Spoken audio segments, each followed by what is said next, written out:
NRC, le monde à notre portée. Dans le domaine du bâtiment, toute rénovation se prépare.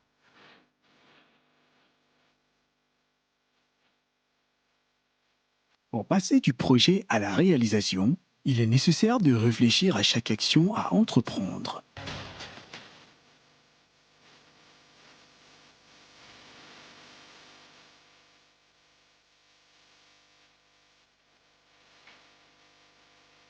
Pendant 4 mois, plusieurs équipes ont été mobilisées. Ingénieurs, architectes, maîtres d'œuvre, une vingtaine de techniciens dans plusieurs secteurs ayant une seule mission: réaliser un chef-d'œuvre en passant du virtuel à la réalité.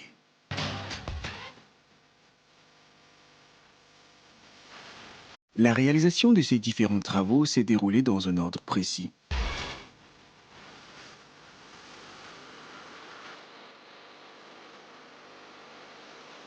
Toutefois, les corps du métier ne pouvaient intervenir en même temps. Certains ont dû s'opérer avant d'autres.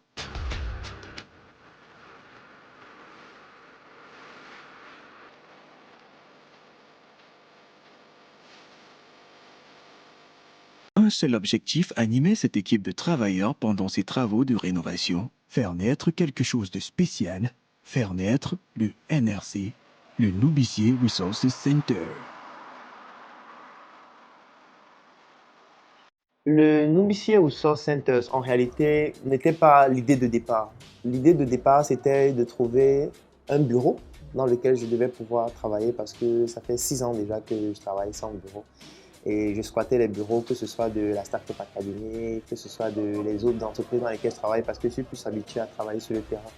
Donc, en voulant donc toucher un autre segment de marché qui est celui du corporate, celui des entreprises, des multinationales, et de pouvoir donc étendre mes prestations à l'international globalement, il me fallait avoir un espace de travail qui ait un certain standing afin de pouvoir offrir dans mes prestations, notamment dans le cadre du cabinet de consulting Claudel Nubissier International Consulting. Avant toute chose, il était primordial de trouver un espace pouvant abriter cette vision. Pour cela, la qualité, la position géographique et le coût ont été de gros facteurs permettant de relever ce grand challenge. J'ai commencé à chercher des espaces. J'en trouvais certains qui étaient intéressants, mais qui parfois coûtaient trop cher. D'autres qui étaient intéressants, mais qui ne correspondaient pas exactement à la vision que j'avais. Jusqu'à ce que je tombe sur un espace qui était très grand, qui ne correspondait pas exactement au projet d'avoir un bureau, parce que je ne pouvais pas avoir un bureau aussi grand avec plusieurs pièces, pratiquement 10 pièces. Et c'est là où l'idée m'est venue de me dire, pourquoi est-ce que je ferais juste mon bureau? Est-ce que je ne pourrais pas créer un espace où il y aurait mon bureau et plusieurs autres services? La bonne image d'une entreprise dépend aussi en partie de son nom. Pour harmoniser le fond et la forme, il fallait trouver un nom à cet espace. Étant donné qu'un nom est indispensable à la viabilité d'une entreprise, il fallait être précis. Il fallait qu'il y ait un nom. C'est donc comme ça que je réfléchis à un nom. Au départ, je pensais à un mall, mais c'est vrai que quand même 251 mètres carrés pour un mall, c'est trop petit. Donc, je commence à réfléchir sur un nom. Et là, le Resource Center me vient. Je me dis, OK, je vais appeler ça Nubissier Resource Centers. Et Nubissier Resource Centers est donc le nom commercial de Claudel Nubissier International Consulting, qui est l'entreprise en question. Donc, c'est comme ça donc, que le nom me vient. Et puis, je me dis, OK, l'espace va s'appeler donc NRC, Nubissier Resource Centers. Il va comporter ces divers services-là, pour que nous puissions toujours montrer qu'en réalité, c'est ensemble qu'on peut construire des choses beaucoup plus intéressantes et beaucoup plus impactantes. Donc voilà d'où vient l'idée de NS. La complexité d'organisation d'un chantier pouvant être corrélée à sa taille, au nombre d'entreprises présentes quotidiennement, dès la préparation du projet, il était nécessaire d'anticiper un ensemble de besoins permettant de faciliter l'avancée du chantier au quotidien. Donc, au départ, on a commencé à travailler comme ça, on a commencé à faire des travaux. Il y a un architecte qui est venu, qui a fait l'architecture intérieure, qui nous a proposé des plans. Et là, je fais un coucou à Steve Frankenthaler, qui est l'architecte qui a conçu ça. Ensuite, on a eu Jacquino Maï de Ferromac SARL, qui est le directeur qui a donc mis sur pied, j'ai envie de dire, qui était l'entreprise de construction, qui nous a permis de pouvoir réaliser les travaux faits par l'architecte globalement. J'ai été contacté justement par le maître d'ouvrage pour pouvoir intégrer ce projet qui consistait justement à redesigner, aménager, réhabiliter le bureau de NRC pour pouvoir justement avoir quelque chose de plus original par rapport à ce qu'on a l'habitude de faire. Voilà, parce que c'est différent un peu ce qu'on fait. Voilà, on essaie d'apporter une touche un peu nouvelle, neuve et très originale justement au projet qu'on essaie de mettre sur pied au Cameroun. Voilà. Le maître d'ouvrage a voulu avoir cette touche-là, c'est pour ça qu'il a fait contact avec nous.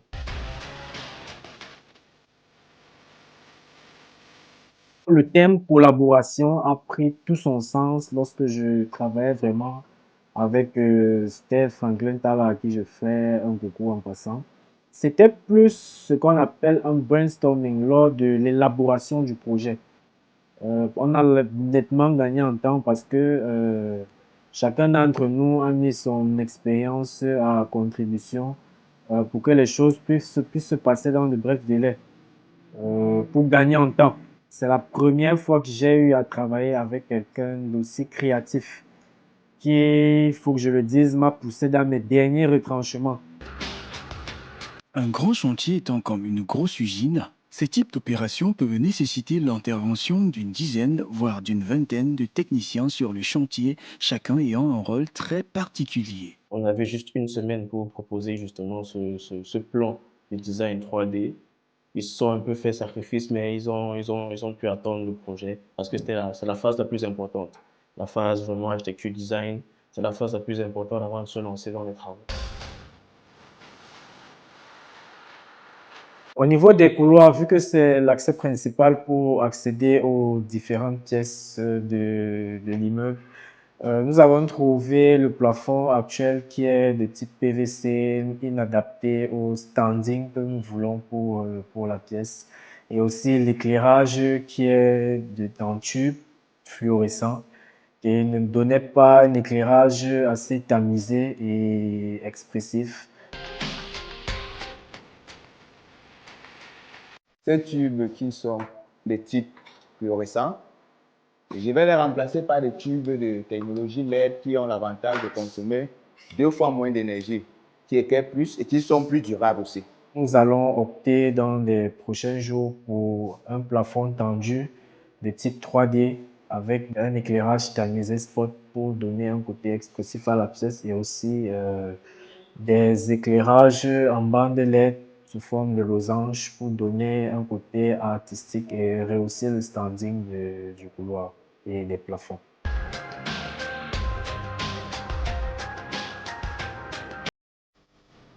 Je me suis dit, voilà, quelles sont les filiales qui peuvent être complémentaires à l'activité du cabinet et qui pourraient être dans cet espace qui est dans le Resource Centers.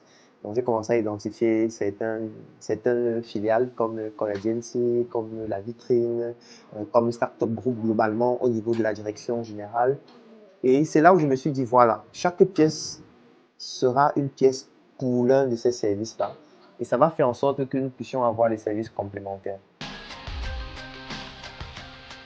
Si cette prise a un problème, nous irons au niveau du coffret, baisser le disjoncteur DP22, ce qui va couper le circuit au niveau de cette prise.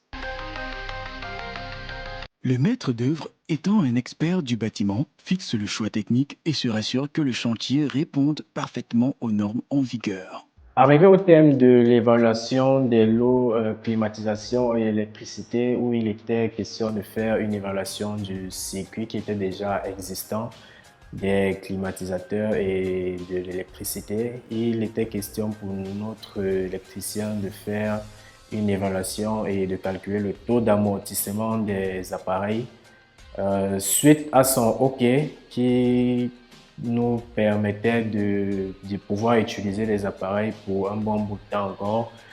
Nous avons procédé à l'optimisation et à la remise à niveau des 10 circuits et nous avons remplacé les équipements qui étaient défectueux, notamment des prises, des dismatiques au niveau des climatisateurs. Arrivé au thème de ces travaux, dont la mission consistait pour nous essentiellement de mettre en conformité les installations électriques, pour réduire la consommation d'énergie électrique tout au moins au niveau de l'éclairage. Nous pourrons rassurer le maître d'ouvrage que les travaux que nous avons faits ici ont respecté les règles de l'art et que désormais, tout équipement qui sera installé ici ou alors tout usager qui utilisera un équipement dans ces locaux sera en sécurité. Alors, la plus grosse difficulté qu'on a eu à rencontrer pendant ce projet, c'était justement le timing, le temps. Parce qu'il fallait prendre le temps de réunir les idées, il fallait prendre le temps de créer. On a pris le plus de temps justement pour essayer d'imaginer ce qu'on voulait comme idée pour le projet. Et on a eu quelques temps vers la fin pour la conception même. C'est-à-dire que voilà, on a pris d'abord le temps d'étudier et d'avoir tous les esquisses possibles, que ce soit à main levée et tout. Mais après, on était bouclé, on n'a pas dormi les 3 derniers jours parce qu'il fallait produire des éléments. Alors, on a eu un problème parce qu'on n'a pas livré tout le projet, c'est-à-dire qu'on n'a pas livré tout le projet la première semaine. Mais pour que ça avance, on a dû sortir déjà tous les 2D pour que les travaux, que ce soit menuiserie aluminium, que ce soit menuiserie bois, commencent, que ce soit peinture. On avait déjà envoyé ces détails-là. Et on a pris le temps de peaufiner le reste pour qu'après on n'ait pas un travail vite fait et on ait un travail réfléchi. On a eu ce problème-là dans les 1 semaine qui était prévue. On a poussé un peu et puis le maître d'ouvrage a été assez lâche parce qu'il savait que derrière il y avait de la réflexion et derrière il y avait de la qualité, donc il s'est permis de nous laisser assez de temps pour finir ce projet. Et même pendant la réalisation, on était toujours en train de sortir des détails. Donc c'est pour dire qu'on a travaillé tout au long, que ce soit pendant la phase conception, que ce soit pendant la phase travaux.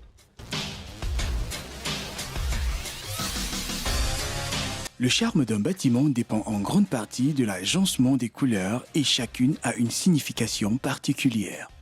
La réussite de la rénovation d'un bâtiment passe par de nombreuses étapes. La finition figure parmi les phases les plus importantes. Comme prescrit par l'architecte dans le cahier des charges, nous avons revêti les différents murs de plusieurs couleurs, notamment le blanc pour donner un ton vif à la salle. Et ici, nous avons une juxtaposition de couleurs pour avoir un peu plus de gaieté, pour relever le côté artistique de la prestation. Les équipes du lot revêtement sont à pied d'œuvre pour exécuter cette phase qui est très délicate, où il était question de repérer les différentes imperfections et anomalies qu'on avait au niveau des murs pour les enduire et essayer d'uniformiser les différents murs. Et comme prescrit par le concepteur du projet, notamment l'architecte, nous avons d'abord mis une première couche de blanc sur toutes les surfaces pour uniformiser les couleurs. Et maintenant, nous avons appliqué une 3e couche de blanc pour donner un ton vif à la salle.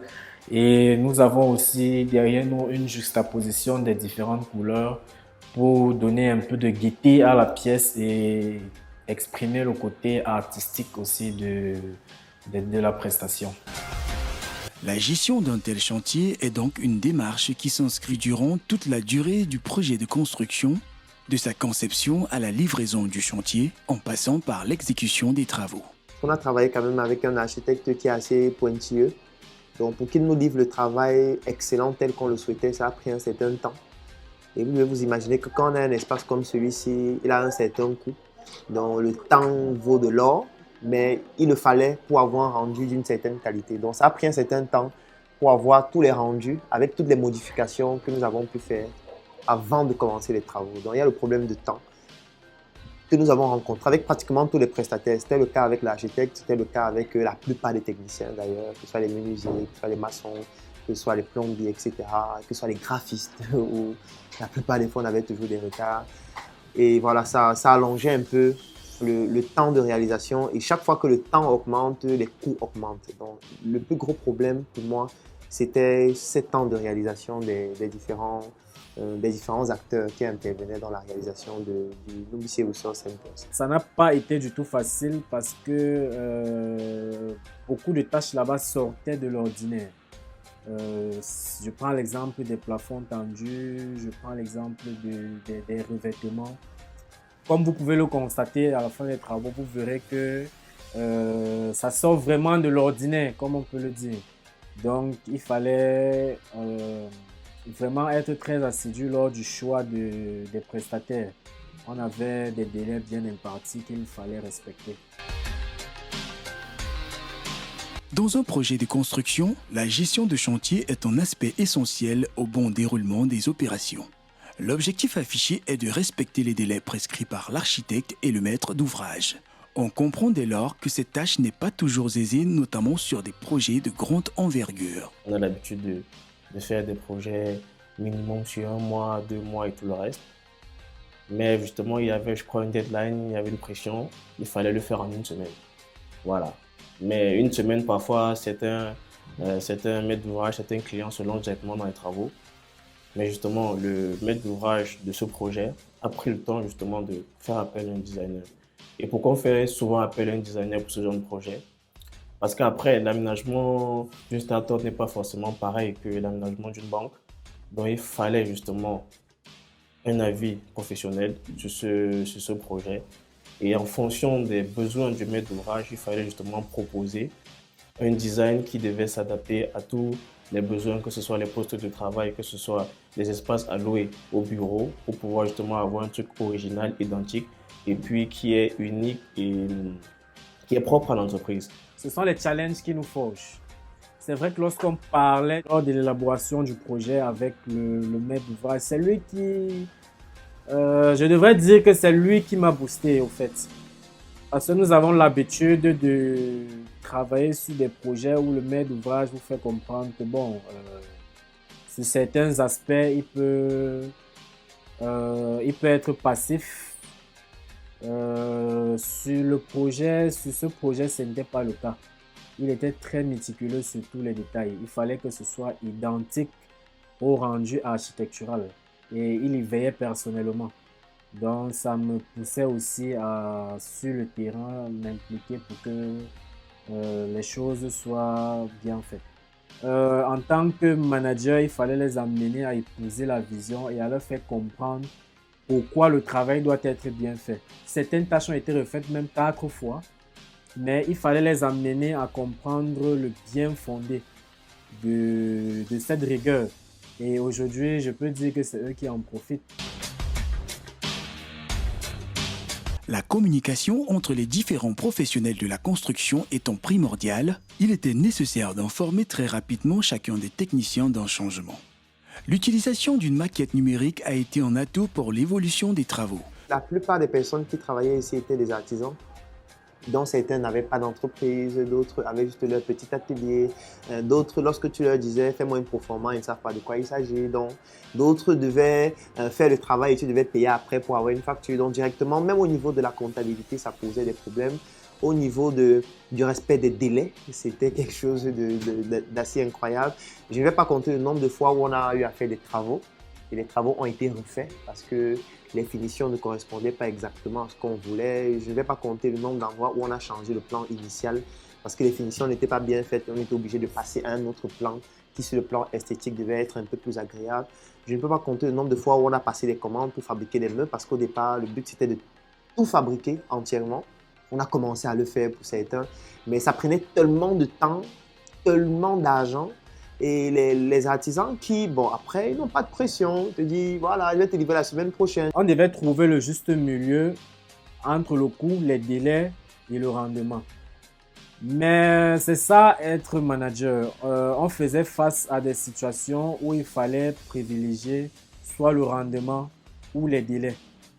Et à chaque fois que j'ai été confronté à ce choix, je faisais toujours le choix de privilégier le rendement. Aujourd'hui, pour dire vrai, et c'est peut-être une prétention, je trouve que le résultat actuel est meilleur que celui sur la maquette. Bon, peut-être l'architecte va me dire, Claudette, tu racontes des histoires, mais parce qu'il y a beaucoup de choses que nous avons modifiées. Et je trouve qu'en réel, c'est encore plus beau que sur la maquette. Peut-être parce que nous touchons ça du doigt, ou alors peut-être parce que nous avons apporté des modifications qui au final ont été beaucoup plus pertinentes que celles que nous avions au départ, mais on avait quand même un fil conducteur. On voit déjà quand même que le plan a été suivi et que ce qui est réalisé est presque identique à la 3D, c'est déjà une satisfaction. C'est-à-dire qu'après c'est difficile, ils ne sont pas très nombreux qui font confiance à des architectes et des designers, ils ne sont pas très nombreux qui suivent justement ces projets, ces designs totalement jusqu'à la fin. Alors c'est ce que le groupe NRC a fait par rapport à ce projet. Ils ont suivi exactement le plan et le design qu'on a proposé. Arrivé au niveau des finitions, les équipes sont à pied d'œuvre. Ici, nous sommes au niveau du couloir. Comme mentionné plus tôt, l'ancien plafond qui était de type PVC ne répondait pas aux standards qu'on voulait et au standing qu'on voulait donner aux locaux. Donc c'est à cet effet que nous avons opté pour un plafond tendu de type 3D. Et là, pour rendre le couloir un peu plus expressif et vivant, vu que c'est le premier accès lorsque un visiteur arrive ici, nous avons opté pour des bandes LED sous forme de losange et des spots lumineux de type LED pour donner un peu plus de vie et pour éclairer l'espace. Après cette phase-ci, qui est la phase de la sculpture, il y aura la phase de la texture. C'est qui va un peu plus se représenter la pierre naturelle même.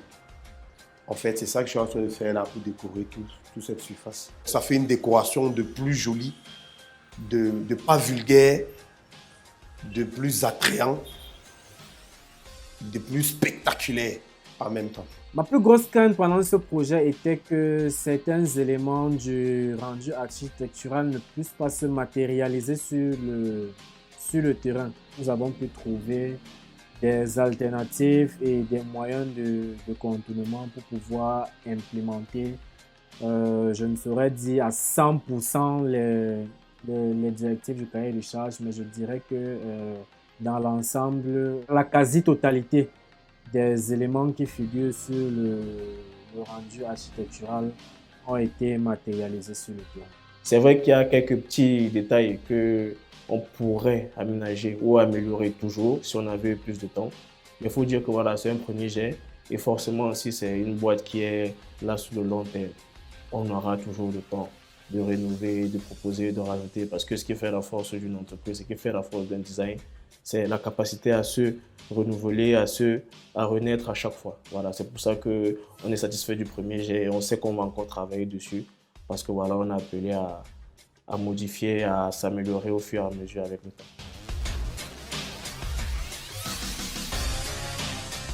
En termes de décoration intérieure, nous avons voulu apporter une touche artistique au projet.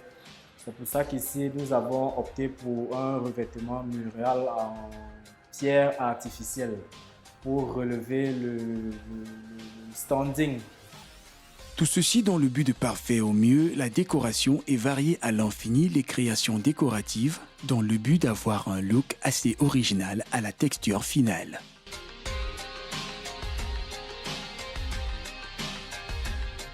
Arrivé à terme de la conception et la pose de notre cloison qui devait servir à diviser cette grande pièce qui était un open space initialement, mais concernant les exigences du maître d'ouvrage qui a voulu deux pièces principalement ici, un bureau de ce côté et le secrétariat de l'autre côté, donc nous avons opté pour ce style de cloisonnement qui est en aluminium vitré.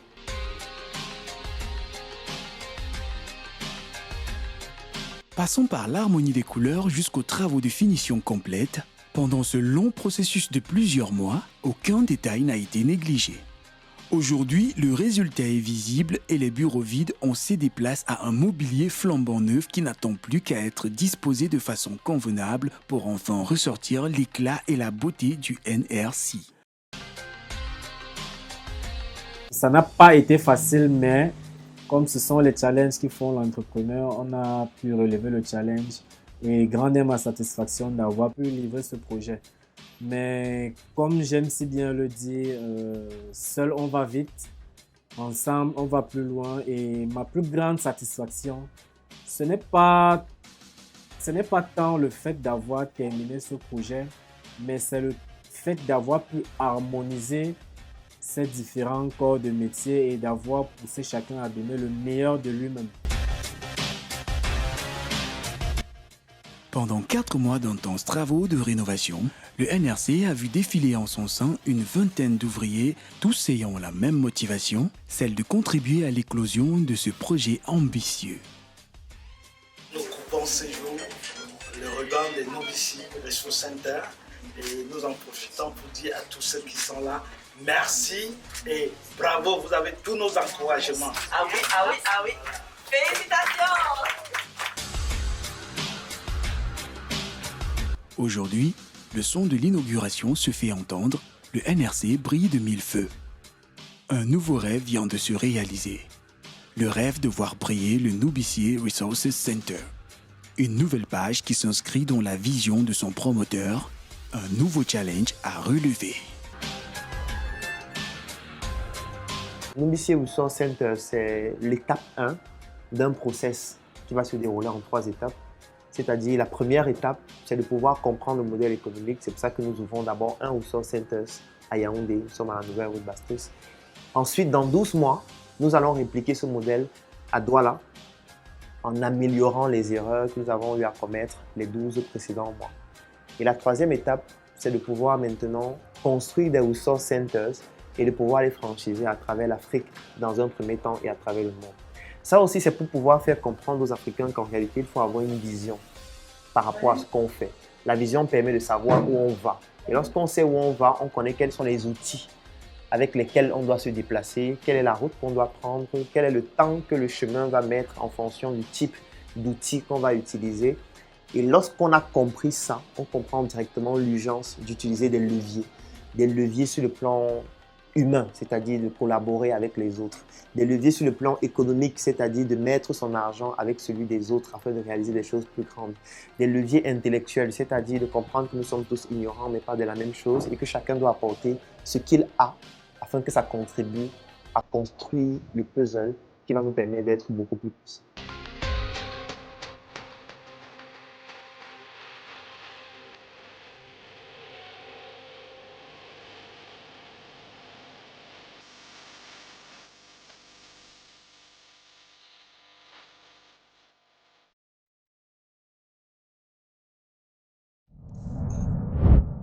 NRC, le monde à notre portée.